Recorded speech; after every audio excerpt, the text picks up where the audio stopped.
স্কন্দ পুরাণে বলা হয়েছে যে সমুদ্র মন্থনের সময় পান পাতা বের হয়েছিল। সংস্কৃতে পান পাতাকে তাম্বুলাম বলা হয়। পান পাতার মধ্যে সব দেবদেবীর বাস রয়েছে। যেমন এর ওপরের অংশে মা লক্ষ্মী, মাঝখানে মা সরস্বতী এবং ডাটায় মা পার্বতীর বাস রয়েছে, এবং এর পেছনে ভগবান শিবের, এবং মাঝখানের যে শিরা এর মধ্যে চন্দ্রদেবের বাস রয়েছে। এবং যখন পান পাতাকে কলসে বা ঘটে দেওয়া হয়, তখন মনে করা হয় যে এটি সেই জলকে শুদ্ধ করে।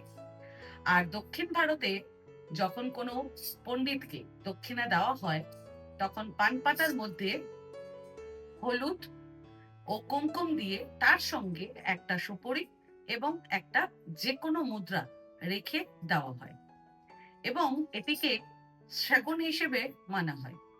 আর পান পাতার নিজস্ব অনেক স্বাস্থ্য উপকারিতাও রয়েছে। আর সেই কারণে প্রতিটি শুভ কাজে, পূজায় পান পাতাকে ব্যবহার করা হয়।